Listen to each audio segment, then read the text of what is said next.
Hello. I'm going to go through some more information about research methods. This is part 2 of the research methods lecture. So I'm going to start by sharing my screen at the PowerPoint slide. I believe I know that we stopped at. Just one moment. I'll get you there. Okay. I hope you're seeing a table. Main sociological research methods, the advantages and disadvantages, as well as the implementations and challenges. This is really for reference, but it's a good way to get a kind of a global view of all of these methods and what they're used for and why they can be problematic. For instance, field work can be time-consuming. Qualitative data usually is what you're gathering, and it can be difficult to organize. Quite frequently, this sort of research is published in the form of a book or a monograph, a narrative, perhaps with a few statistics about the population or group process that's studied. Surveys also are time-consuming. It can be difficult to get people to participate in them. Sometimes people don't give you honest answers. That's particularly a problem with any kind of internet online survey. First, you're self-selected, and you can easily prank the surveyor by selecting odd responses that don't work together. So experiments, it's fairly limited in sociology. In the area of sociology that overlaps with economics, you see more of these. Obviously, you can't do experiments on a lot of things. For instance, you cannot vary a child's home environment to assess the effect on educational achievement 4 years down the road. Want to see the effect of living in an abusive environment. Obviously, you cannot create an abusive environment or even tolerate one to study that. The information about those sorts of things comes from what one calls secondary data analysis. Data have been compiled, for instance, from crime statistics where child abuse has been reported. Or the child themselves reports something which seems to be abuse in some sort of a survey that you do with them that is kept confidential. So, secondary data analysis, it says they can be hard to find. It depends upon the topic you're interested in. I'm about to show you a source of a couple of sources of a lot of data that is very useful for sociological research, particularly secondary data analysis. That's really what it would be, because you have not gathered the data if you're using data on one of these two websites I'm going to show you. I'm going to pause for a moment.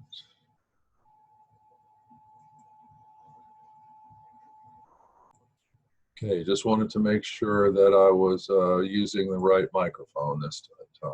So back to this table. We're done with the table. Moving on.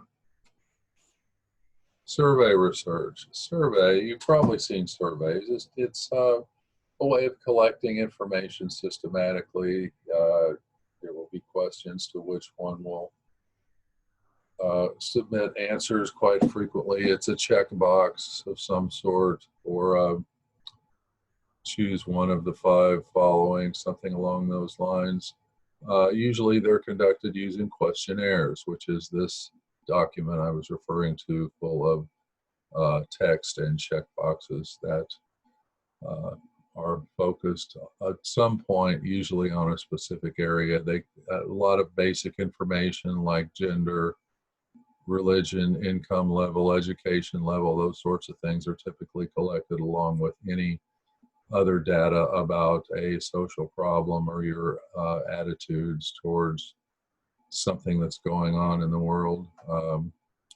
So surveys aren't given to everyone in the entire population. You just design a sampling program to collect a sample of the population of interest.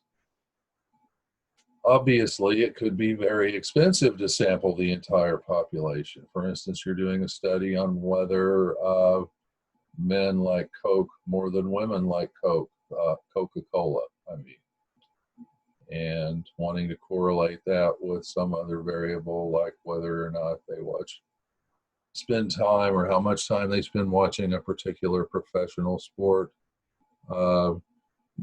You could, even if you had the money to survey the entire population, by the time you thought you were done, there would be new people in the population. So you would have to continue. It goes on forever. So what you want to do is create a sample where everyone on some basis has an equal chance of being selected. This is called a random sample. Typically, though, these random samples are they're not representative of the population as a whole. So you might define you might organize your survey in a stratified manner where you can adjust the results that you get based upon the proportion of the people, the characteristics of the people you survey, primarily demographic characteristics, compared to those in the population at large. For instance, let's say you're collecting attitudes towards gun control and you're curious about how that varies by ethnic group. So you own or race/ethnic group. So in your sample, you discover you only have 3 Asians out of the 100 that are in the sample. But you know that in this community, you're sampling the Asian population, Asian adults make up 10% of the population. So you would multiply the results you have by 3.3 or something like that. It's more complex than that, but that's the general idea. You adjust your data to fit the population from which you are going to infer things. About which you are going to infer, in this case, attitudes towards gun control from the data you've collected. Another type of survey is a convenience survey. You simply park yourself somewhere and give the survey to anyone who walks by. This might be a case where you actually ask them questions rather than give it to them to take with them. Okay, that is going to give you probably a biased view of whatever it is you're studying, because you may select a place where it's very unlikely that some population members are going to walk by. If you are trying to get information on the popularity of different NASCAR races, you probably don't want to do that at the cosmetics counter at Neiman Marcus. You may not find a lot of NASCAR fans. Or you don't want to do that at a gathering of Harvard University alumni. You'll find a few, but those are not good places to get a good representative sense of the population, let's say, of the United States as a whole or of a given state. And there's something called a snowball sample. That's where the researcher asks somebody to give the survey to someone they know who it fits, so to speak. You let the person know what group you're trying to study. And if they know someone in that group, they will hopefully give the survey to that person anonymously. These types of sampling designs are used for populations that are hard to get to. Like if you want to do a survey of meth cooks, it's going to be hard to get them to identify themselves online or in an open setting or just to sign up to take the survey. You're probably going to have to use a snowball sample and give it to somebody, perhaps that you encounter in the criminal justice system somewhere, and ask them to give it to someone they know who's involved in the world of methamphetamine production and distribution. So that's an extreme case. Not so many years ago, if you wanted to learn something about the gay community, you would have to use snowball sampling because So many were in the closet. Many people still are in the closet, uh, not acknowledging publicly their sexual orientation. So, you can design your own surveys, and that can be expensive, but it can also be useful. You have control of the data. You have more control over how the survey is designed and carried out. But there's a lot of data already collected and available online. Probably the biggest source is the General Social Survey. It used to be managed by when the National Opinion Research Center still manages it. They're no longer at the University of Michigan. They're at the University of Chicago. They were at the University of Michigan. And they've been collecting data every year since 1972. And they collect a lot of basic demographic data, again, age, gender, income level, educational level, religious affiliation, all manner of things. But they also ask questions about topics that are contemporary, that may be in the news or being discussed or are controversial at that moment. Collect data on attitudes towards gun violence in mass shootings in schools, police violence against people of color, things like that, drug legalization, um, same-sex marriage, although that's kind of a settled issue, but people still have their attitudes that change. So they collect this information, and they will announce in advance for researchers what is going to be the focus or foci, if there are several areas they're asking questions about, for that year's survey. And that allows you to do what's called longitudinal analysis, where you can see how attitudes about something have changed over time within people of similar demographics. So you can control for demographic features. When I say control for, that means in your statistical model, you are including those as an explanatory or predictive variable. So you will be able to determine, you will separate out the effect of that, of gender, of religious affiliation, of income, by getting a separate number for the strength of the association between that and whatever it is you're studying, your dependent variable. If you watched the first part of lecture 3, you have heard about this. If not, read through lecture 3 and you'll find some information. So I did go over some statistical concepts. We'll go over some more when we get to class and economic inequality. We'll be looking at some graphs and picking up a few new concepts about dividing populations into meaningful groups for analysis. So, okay, additionally, here, let's take a look at this. General Social Survey. GSS. You can download the data directly from them. Let's see what we have. The software I most frequently use is no longer listed here. It's a very expensive package, and they've kind of migrated to the world of AI and data mining and big data. So they are not the go-to program like they used to be for sociological researchers, although they were the first. At SAS, one of the best companies in the country to work for, allegedly. They run their own private schools for employees. SAS stands for Sociological or Statistical Analysis System, and it was developed by sociologists. So SPSS, Statistical Package for the Social Sciences. Stata is a more generalized statistical package. However, you can download the files in formats you can import into SAS if you are, like me, working for someone that's willing to pay for that, because so much code has already been written that it's easier to continue paying the licensing fees than to switch to something else. Right now, there's something called R, which is open source statistical software, and that's probably the most widely used software in academia, in college and university research. I don't know R. I've decided learning one package is enough at this point in my career.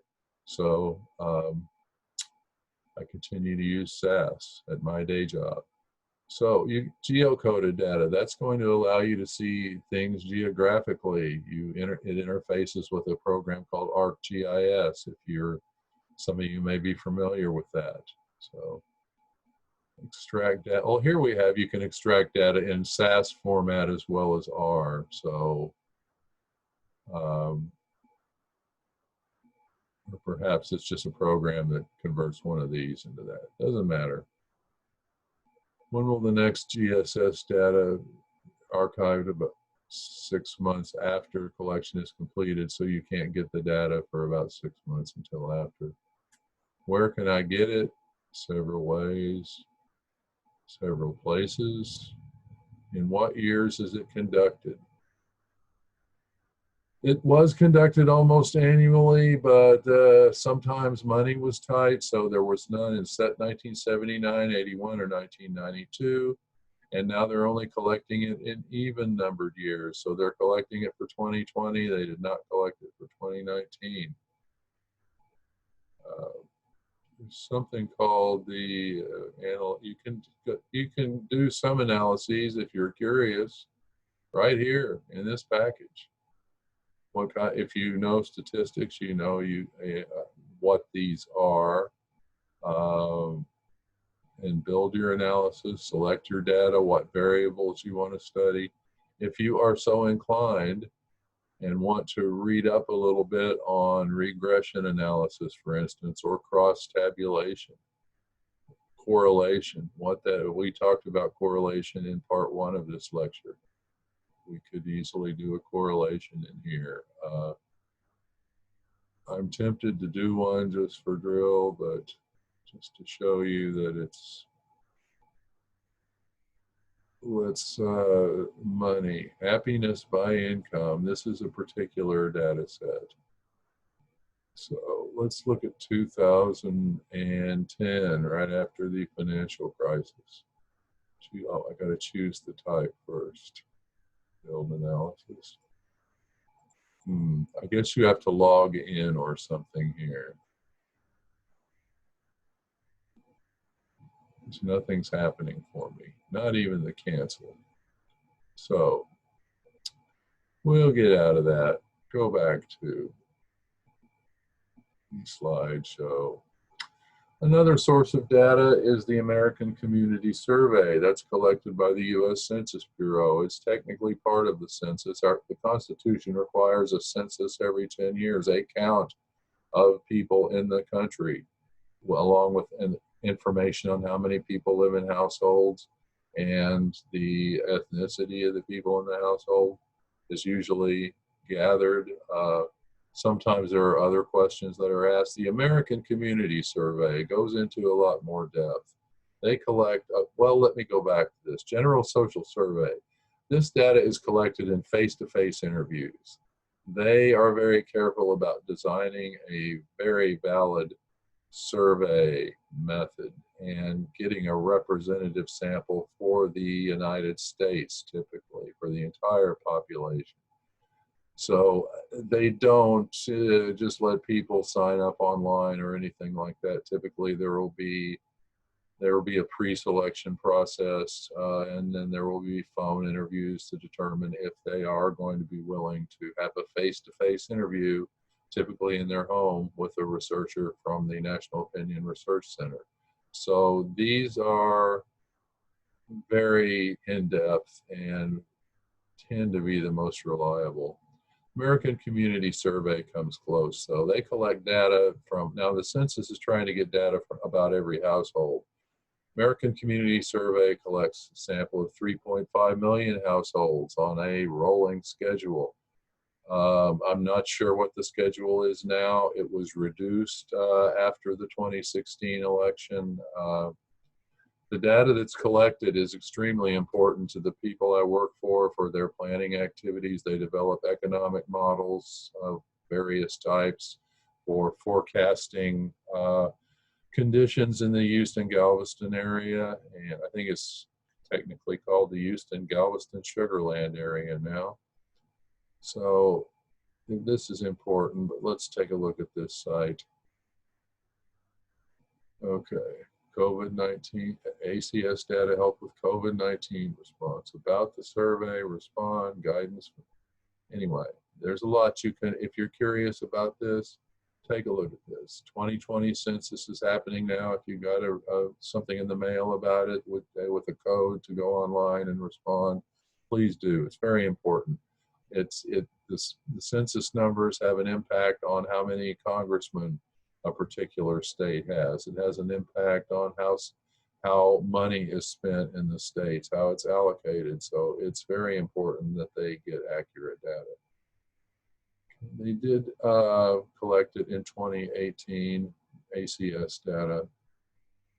So this looks like every year, but I think on the other schedules, they collect more information. They collect income information, but it's typically just the category. And I think the highest level that you will go, is maybe $100,000. It used to be $100,000. You just said your income is over that, and no, you didn't provide a precise number. But if we can find an example.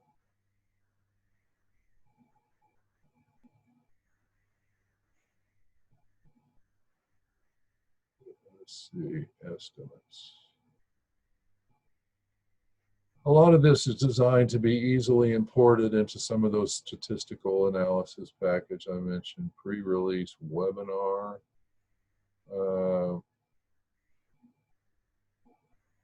Median, this ought to tell us.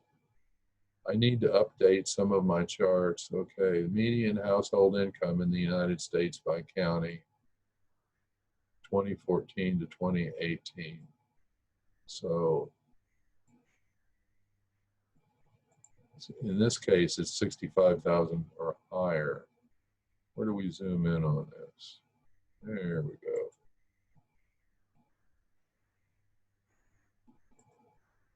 Let's see if we can find Houston here. Just keep going south to the Gulf. We ought to get there eventually. A lot of counties.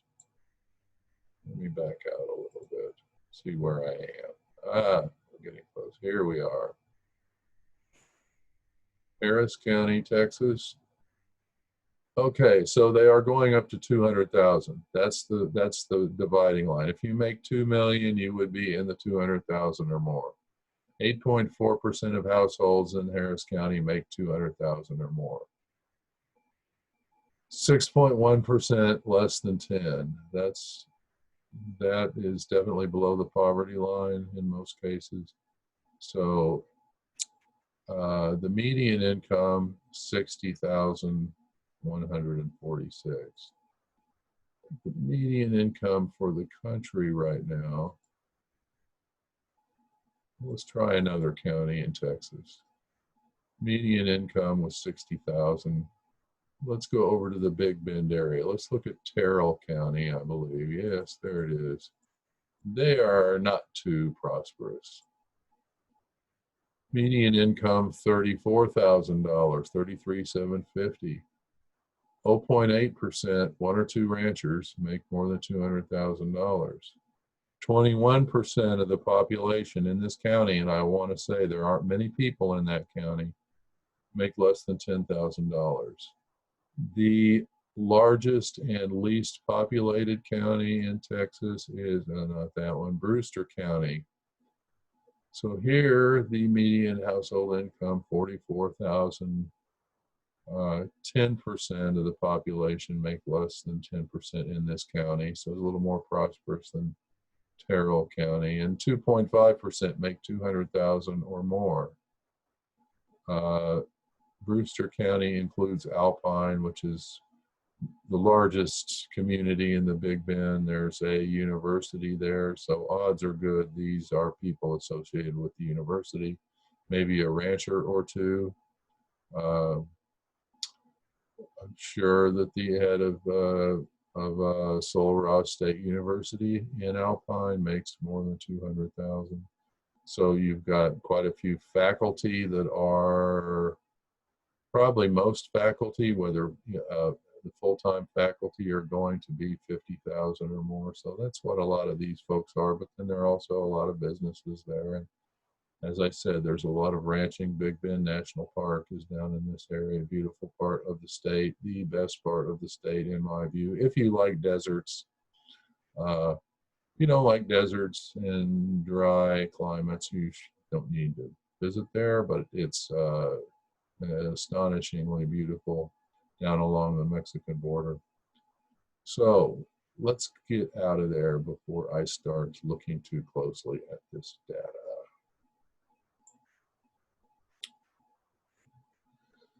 Observational research. It's like it sounds. You observe what's going on, and you keep records of what's going on. You might record audio, make audio recordings, video, taking notes. And this is inductive research often of a sort. You're trying to find something that's going to explain what's going on. First, you have to know what's going on. That can be the first part of observation. You might have a general idea, but you may learn some new things, and you may see things aren't as you thought they were. Several types of observation. A common one is participant observation. You are part of the group you are studying. You do what they do. You experience what they experience. And you may recall the title slide of this. You had Mitchell Denier, sociologist from, I believe he's at NYU now or Columbia, used to be at Princeton, selling used books on the streets of New York, dealing with what people on the streets had to deal with. So non-participant observation, you're standing back and not really getting involved. Ethnography is just what this could lead to. Ethnography is more of a, it's more what your analysis becomes. You may be doing either of these to develop the ethnography. An ethnography, ethnos is Greek, I believe, for group, and graphy, writing, writing about a group. You're describing as much of their way of life as you can learn about in your research. So I already described participant observational research. Here's an example, and this is a sort of a cautionary tale. This is an example of unethical research, how one should not do participant research these days, because the ethical codes of sociologists and most other people who are going to be doing this sort of research with human beings prohibits deceiving the research subjects about who you are and what you are doing. People have to be informed consent. So Laud Humphreys was a rather interesting character. He began his career as a Catholic priest in Chicago, and his diocese was the gay community in Chicago was located in his diocese. So he talked to many members of the gay community of Chicago at a time when you did not dare publicly admit to being gay. Everything was done privately, quietly, on the super down low. I don't know if that expression is still used, but people were deep in the closet. So Humphreys became interested in the challenges that being gay in America entailed, and he decided he wanted to learn more about what the experience was like for people. So he became a psychiatrist, went to medical school, went through all that, and then he started practicing psychiatry in this community and talking to a lot of gay men, but he wasn't really getting where he wanted to be. So he went back to school again and got a doctorate in sociology and a teaching position at Washington University in St. Louis. So he asked around, and I'm not sure, I haven't read his book, I must admit, It's still in print, The Tea Room Trade, published in 1970. So he asked around and found that there was a particular park in St. Louis where gay men would meet in order to be intimate with one another in one of the restrooms in the park, a public park. So he went down there and he befriended a few people and didn't identify himself as a researcher, of course, but he ended up volunteering to be the lookout for a pair of men. The lookout would just be outside watching to see if the police were on their way, because it was very illegal what was going on, or if a family group was coming towards the restroom and they could tell the people inside that to break it off, there are people coming. The lookout. So Humphreys became the lookout. And while the men were in the restroom, he wandered up to the parking lot and wrote down their license plate numbers. Had a friend of his at the Department of Motor Vehicles run the plate numbers and come back with names and addresses. And then he showed up at their houses dressed completely differently. In disguise. I don't want to say he was in disguise, but he wasn't dressed anything like he was in the park. And he, knocked on the door and said, "Excuse me, I'm from the city health department and I'm doing a survey on men's health. Do you have time? Is the man of the house here? Does he have time to talk with me? Do you have time to speak with me?" And then he would gather data about their education, their income, their jobs, their families. Were they married or not? Did they have children? How many children? What church did they go to? How often did they do this, that, or the other, and gather a lot of information about their lives. And this was in a period when gay people were considered kind of an exotic species at best, not quite, decent, so to speak, for a lot of Americans. It was a different time. That's why the term "in the closet" literally meant hidden away from the rest of society. That's no longer necessary in the United States anyway, in most of the Western world, but it was then. And it's particularly for most of the public, their view of men who might have sex in a public restroom in a park was not too favorable. But Humphreys showed in his book, which caused quite a stir, that there was nothing particularly unusual about these men, except there was a part of themselves they could not reveal to anyone else, that had to be kept hidden, and they could only express this aspect of their being in public parks, in private, hiding from the police and from anyone else. And he showed through his data that they were married, they had good jobs, churchgoers, active in community affairs, just regular people like everyone else. And it caused quite a stir. It's unethical because he did not tell them who he was and what he was up to. Now, a researcher can be doing quasi-participant observation. You might call it non-participant observation. You're not directly becoming as involved as Humphreys did, pretending to be one of the gang there. An example of this is the work that Sudhir Venkatesh, a sociologist who's now, I think he's at the University of Pennsylvania, or perhaps Columbia University in New York City. He did some research on a drug dealing gang in Chicago and wrote a book called "Gang Leader for a Day" from his experiences. I don't need to show it to you. You'll take my word for it. It is in our library. It's well worth reading. It's not full of statistics and mathematics. It can be read by someone who's not a professional sociologist. But we'll take a look at this little video where he describes his experience. In the late 1980s and early 1990s, there was a phrase that was used in the news a lot, the gang and drug problem. And we really didn't know what the gang and drug problem was.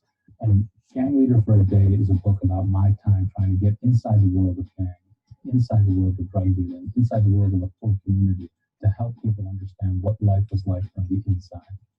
The project started in a way that I could never have predicted and probably would never want to have happen again. I was asking a bunch of street gang members some questions in a poor community, trying to be a good sociologist. They didn't believe that I was a sociologist. They thought I was a rival Mexican street gang member, and they held me hostage in the stairwell for 24 hours. And when they felt it was safe to let me go, they told me, you know what, you really need to live with people. You can't ask them silly questions and hope you're going to get the real answers to life around here. I took that as an invitation, and I came back. I met the street gang leader, JT, and the book is really the chronicle of the journey between me and JT for the better part of 7 or 8 years. JT was kind of an anomaly. He had a college degree, he worked in a corporation, and he decided to come back to his neighborhood to run the street gang. And when I heard that part about his background, I wanted to know more. And we basically hung out with each other. And I think a lot of the ways in which I was able to gain trust and access was because of his own background as somebody who had a college degree, who had worked in mainstream America. And he looked at me as someone who might be able to tell his story to the rest of the world. It's not surprising when you think about the Robert Taylor homes, why a big crack dealing gang end up there. 40,000 people. It's a community that's very, very poor and desperate. They can't rely on the government. They can't rely on foundations. They don't have services. Politicians aren't listening to them. So sometimes they turn to the gang for help. So the very same gang that's dealing crack, that's really, really violent, also has money. And they turn it back to the residents by giving them small, bits of cash here and there to get to win their favor, basically. And so the book is really about that difficult place that people are in when they have to turn to a gang in order to survive. The street gang leader, JT, and I said, listen, I don't see what's so difficult about your job. You basically stand around and give people orders all day. He said, okay, well, why don't you try it? And so for one day, I became gang leader for a day. And I didn't shoot any guns or I didn't do anything illegal, but I had a chance to walk with him and see the kinds of difficult things that he had to do. Even little things like trying to find a place for 250 guys to meet, which is not so easy when you're doing illegal things. So it gave me a real inside look at some of the decisions that go into leading a 250 person crack dealing street gang. I felt really blessed throughout my work because people really trusted me. They gave me a lot of access. They let me stay in their homes. They watched over me if there was periods of violence. This is a community that when you look at them on TV, it may seem like another world, like people that are really different than you and me. But I think what I learned is that we have a lot more in common than we think. And those commonalities really go across race divides, ethnic divides, and even social class. I never thought that I'd be learning as much from poor people in the U.S. that I did, but at that stage in my life, that's really helped me become a better person.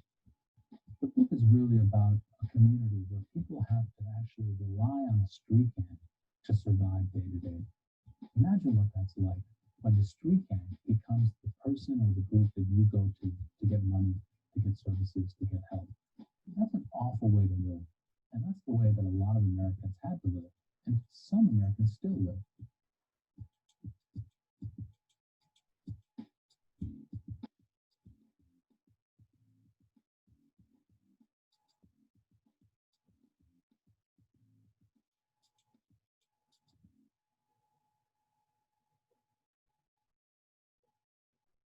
Okay.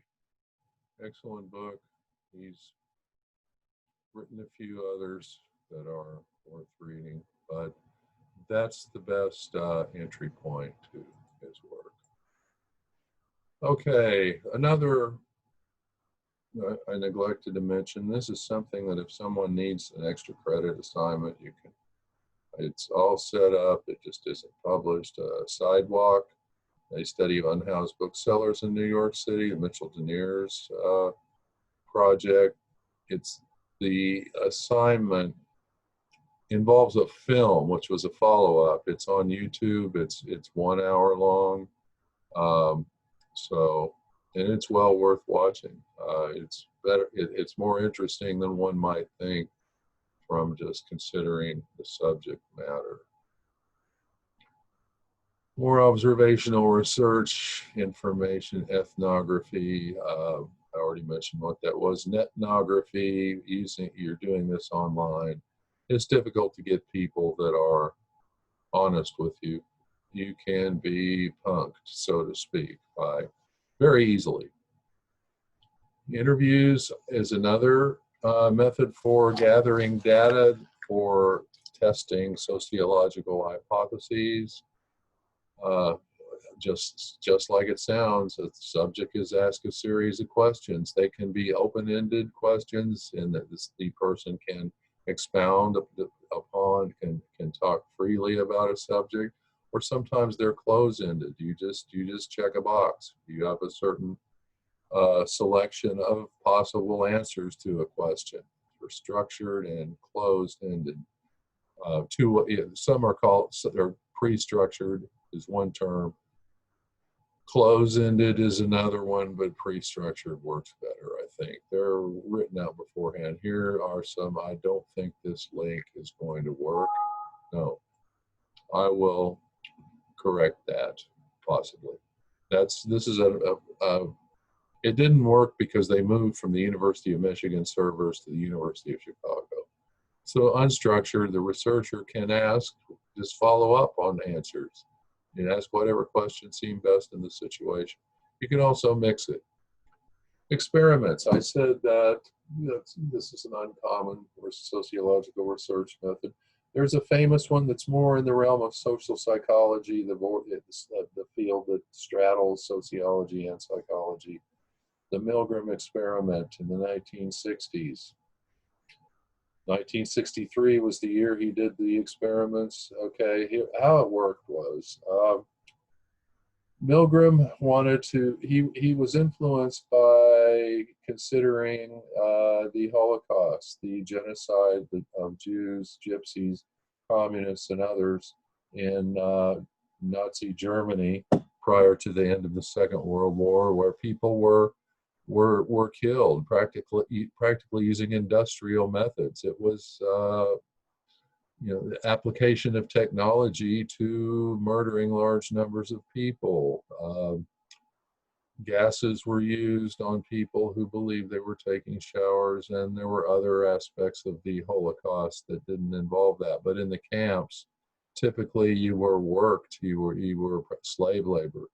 When you could no longer work, then you would be gassed. Sometimes if they needed no more workers and Hitler was still sending more Jews to the camp, sometimes people would be sent directly to their deaths, or they might be evaluated upon arrival, and those that seemed to be able to work immediately were spared and the rest were sent to die.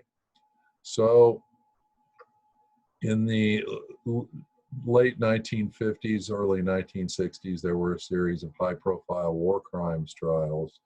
There was a trial of a man named Adolf Eichmann, who was the principal architect of this system, and he'd been hiding in Brazil, I believe, and it was abducted by Israeli intelligence operatives, taken back to Israel, and put on trial. And his answer basically to why he was doing these things, these immoral, murderous acts, why he was organizing it and giving orders to others to carry it out, was basically it was what his superiors wanted him to do. He was following orders.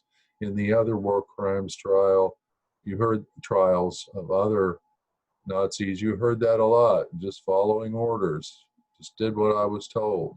So he began to wonder, what is it about people? What characteristics do you have to have for someone to accept your authority to order them to do something that probably you know is wrong?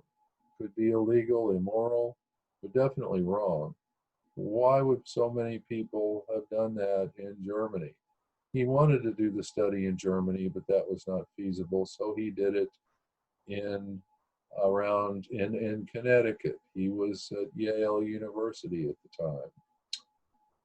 So put an ad in the paper saying research subjects needed for evaluating a new educational method, new learning method. I think it paid $10, $15, $20 for the session, which was good money in 1963. And people, if you answered the ad and showed up, you'd go to an office at Yale University. There'd be another person there. You would assume it's another person answering the ad. And someone would come out in a white coat and explain what was going to go on, that they were developing a new or evaluating a new method for memorizing word pairs and other kinds of information. And one of the two people would be the learner, the other person would be the teacher. And the teacher would read, first, the learner would be given a series of paired words that didn't necessarily have any associations. It might be boy, sandwich, blue, penguin, things like that, and would have to memorize them. Then they would go into another room where they would be connected to an electroshock device, some wires on their arms, and the shock was demonstrated to the teacher so they would know what kind of shocks they would be delivering to the learner. They were instructed to not only give the learner a shock, an electric shock, every time they answered a question wrong in the follow-up evaluation, but the next question, if they were wrong, they had to increase the voltage. They had to go up, give a stronger shock and a stronger shock. And they, in almost in 2/3 of the cases, because someone wearing a white coat was telling them they had to continue, despite someone screaming to be let out, and it was very too painful, from another room, they continued to give these shocks all the way up to the top end of the scale. Well, it turned out later, it was revealed to people, and they began to reveal it to them. At the time, the learner who was allegedly being shocked was not being shocked. He was playing a tape of himself reacting to shocks. He was not getting, he was part of the research team. The actual subject was the person delivering the shocks. As you see, Milgram is trying to understand why people are obeying an authority figure. And, apparently it was the white coat which made the difference. It was a lab coat rather, because at one point they varied the experiments. They tried gray. They tried to do it in a different building so that it wasn't on Yale University campus. Kept getting the same results.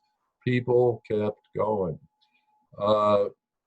Even when they were told it was possible that there could be some serious, often the learner, the person who is going to be shocked, might say something like, well, I have a heart condition, so I'm a little concerned. And they'd be reassured that it's going to be painful, there will be no permanent damage. Some people refused. Some people who did it felt themselves, they were traumatized. They couldn't believe, they couldn't understand why they kept hurting someone. So Milgram analyzed this, wrote a book called Obedience to Authority. It was very controversial. He had taken a teaching position at Harvard and was denied tenure because of the nature of these experiments. They were uncomfortable with this. He's the reason why there are rules for doing research on human subjects at all universities, why there's something called an institutional review board, which has to review every proposed research project involving human subjects, nursing, education, anything.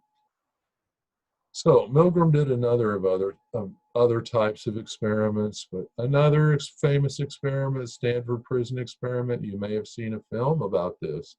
Came out in 2015. It pops up on Netflix and Amazon from time to time. Might be on Amazon now. I don't know.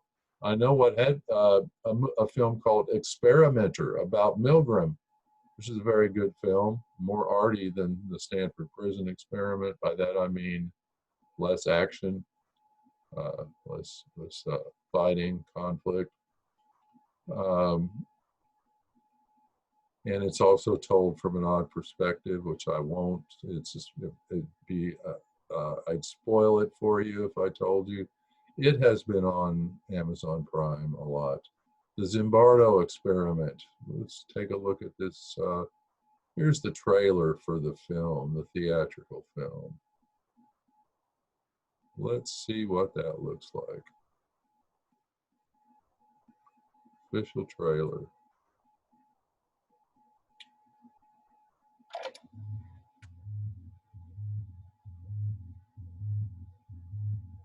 Would you rather be a guard or a prisoner? I think I have the qualities to be a guard. Prisoner. Prisoner sounds like it would be a little less work.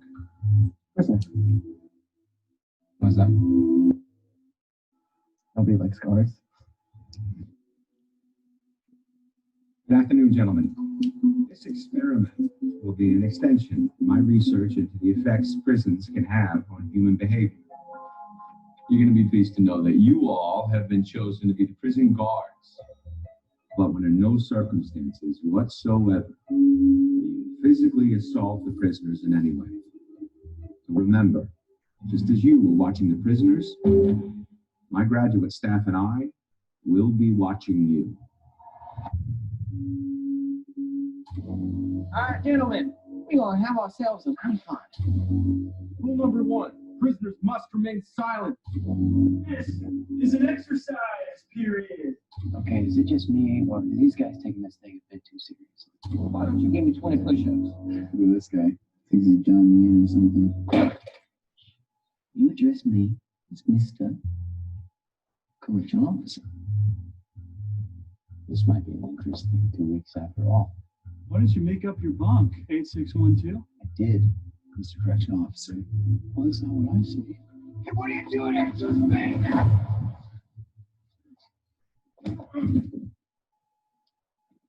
What was that? You just sit here. You're not supposed to handle it.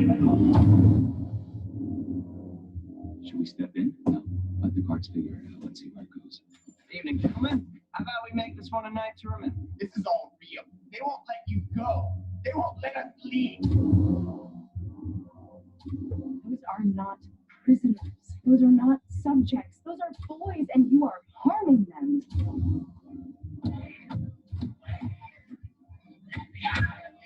I want out. I want out. Don't you think it's some fight under the yard, boy? Is that what you thought this was going to be? I had no idea it would turn out this way.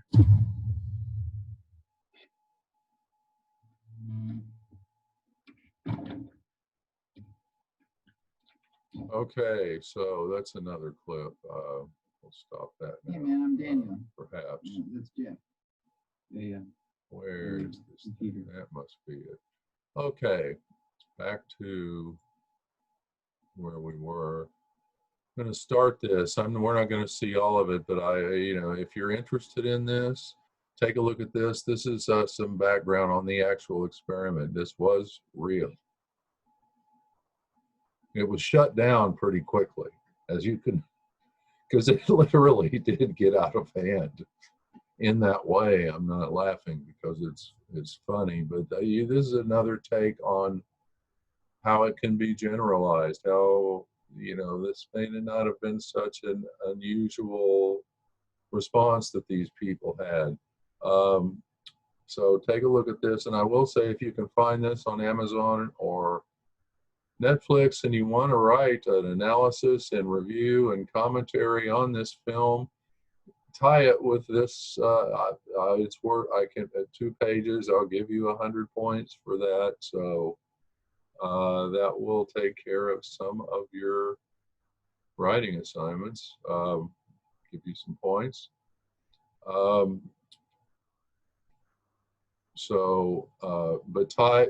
bring this into it as well. We'll just have a taste of this. Philip In Zimbardo. 1971, in the basement of the psychology department of Stanford University, a mock prison was created. It rivaled all social psychology experiments in controversy. Shortly after I finished this Stanford prison study, Milgram embraced me and said, "I'm so happy that you did this." He said, "Because now you can take off some of the heat that he's had to bear alone of having done the most unethical study." Although this experiment is over 30 years old, its enduring power has been underscored by the events at Abu Ghraib. When we got to Abu Ghraib, it was eerie. People were being told to rough of Iraqis that wouldn't cooperate. I mean, they're torturing, they're abusing detainees. You're looking at the situation thinking, they've condoned this, but why? And if it wouldn't have been for those photos, no one would have ever believed what was going on. When I first saw the pictures, and immediately a sense of familiarity struck me, because I knew that I had been there before. I'd been in this type of situation. I knew what was going on in my mind. The photographs were strikingly familiar to the photographs that we had taken, many of the photographs I had taken in the prison study. We didn't do any of the stuff that you see in Abu Ghraib, where they, get into a big pile or something like that. But I certainly subjected them to all kinds of humiliations. I don't know where I would have stopped myself. Given enough time, we could have got there. Okay. That's, I guess there's 13 minutes of that, so that would provide some perspective on the generalizability of some of the things they learned or did not learn. They never really completed the experiment, the Stanford prison experiment. So, okay, let's get back to this, get this finished up. Historical and comparative analysis. That people are using historical materials and they're trying to find some generalizations. This is not the same kind of work that an historian will do. It's typically not a narrative of this happened, then this happened, then that happened, or even the reasons it happened. It's more abstract and it goes beyond that. An example is the book, The Civilizing Process by Norbert Elias. I think he published in 1937. It's a fascinating book. He studied how people began to relate in different ways as the feudal era ended, the Industrial Revolution was on the horizon. People were traveling more. They were, rather than living in their village and only knowing people in their village, they might have reason to go to a city or go elsewhere to sell some produce from their farm or purchase something. So they might stay in inns, for instance, hotels. They would, that an inn would be a place people would spend the night while traveling.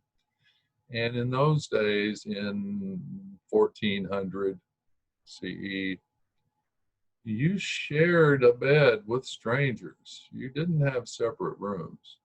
Also, people tended to, when you ate, everyone was eating at one table. It was like a big family dinner, but you did not know anyone. There were rules for how you had to behave. You could no longer behave like you did back in your village. You had to be aware of who had higher status than you, so you could make sure they got to pick the choice piece of meat. Typically around this time, forks had not been invented. Spoons came along, I don't recall the year, they might not have been there. Typically you had a knife and some bread for sopping up whatever was in the bowl that contained a big hunk of meat, and you carve off a piece of meat and put it on your bread, and you might have some paperish stuff or put it to act like a plate, but people didn't all have the same sorts of table manners. So there were some scholars and others that began to write etiquette books describing how you should behave, manuals to become more civilized, so to speak. And what Elias saw was a gradual pacification, monetization, functional differentiation, interdependence, centralization, self-restraint, development of inhibition on the part of people. You no longer forgot to put on your pants when you went outside. You could have gotten away with that back on the farm. You might not have known that this was not going to be appropriate in all settings. Some of the advice in the etiquette manuals. It's shocking by our standards. For instance, one bit of advice is if you are at a dinner and you answer a call of nature, don't wash your hands before you come back, because people will know what you've been doing and it will disturb them. There's advice like, do not blow your nose on the tablecloth. Blow your nose onto your sleeve instead. And if you come across someone on the street that you know who is doing their business, so to speak, it's impolite to speak to them. Not that they should not be doing it on the public street. You just don't want to acknowledge that you know them, because it's impolite. It will be embarrassing for them. All manner of things like this. People had to learn how to be around other people. Obviously. It's a fascinating book, though, if you're into that sort of thing. So, content analysis, I mentioned that. An example of that, Herbert Gans studied 6 weeks of Newsweek magazine, published his findings in a book called Deciding What's News. He categorized the subjects and the language used to describe the subjects of the article, the topics. And what he found was that most of the news was about the affluent, about the elites and celebrities, and activities and events the government was involved in. And when people who weren't part of the upper class, or the government bureaucracy, the non-elites, when they were written about, it was usually because they'd done something bad. They had been a sensational crime of some sort had been committed. So this is implicitly creating a point of view of lower socioeconomic classes as being more prone to criminal or disorderly behavior. Now, there's still in syndication the Jerry Springer show that exploits that stereotype by baiting people to get into fights for public entertainment. If you may have seen Jerry Springer, I may have you watch a documentary that addresses that sort of thing, but I may not. I'm not decided. So this is content analysis, studying the content of a text. That text could be a book, it could be a film, it could be music, the lyrics of a song. So critical discourse analysis is similar to content analysis in that you're looking for how the use of language is reflecting and reproducing power relations between groups in society. And that's it. Don't worry about the key terms for review. Those won't help you much on the exam. I don't like a lot of those are the definitions that are in our free textbook, and I don't agree with a lot of them. So, I'd ask you if you had any questions, but I wouldn't hear anything. But if you do have questions, I believe I've scheduled a class Q&A for tomorrow at 7 p.m. So stop by if you have questions.